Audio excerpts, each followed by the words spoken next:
We got called out to one of our clients, one of our larger clients' properties, and within there was a room, and there was reports that kind of this room was the epicenter of a mouse and a bed bug problem, and that they hadn't been able to gain entry or access into that room for about a year. When we got in, and there'd been all sorts of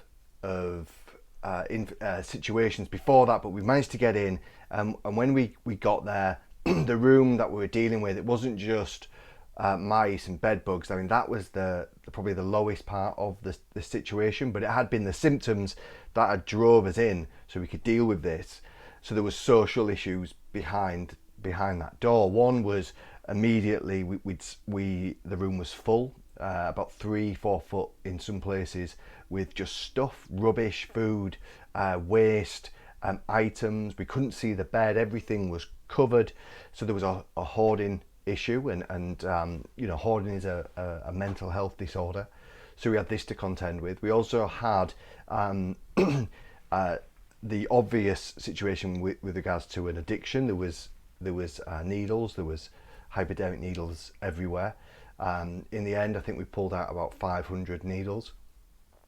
So we had this to contend with. So not only are we dealing with the mice and the bed bugs, but now we've got all these other factors to consider, and this full job took us about 3 days, and we were on a really go slow beyond that point.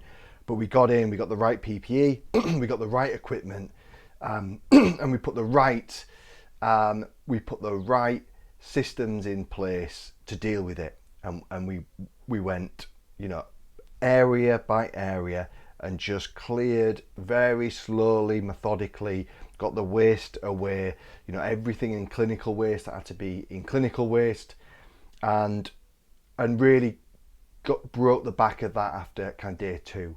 And day 3 was all about just clearing it all away. The mice problem, the bed bug problem, was a simple solution for us to deal with. And once we got it cleared, once we'd made that area safe again, that room could then be occupied by somebody else, and the former tenant was getting set and counselling and therapy, and some of the issues that he had dealt with.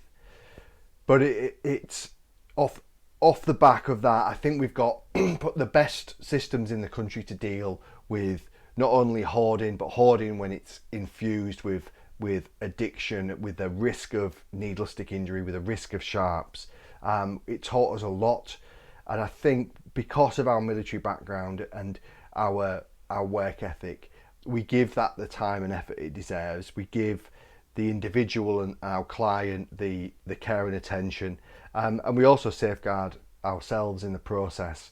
But by creating those assets, by creating those systems of work, by making sure everyone's safe and we get the job done, saw an amazing result.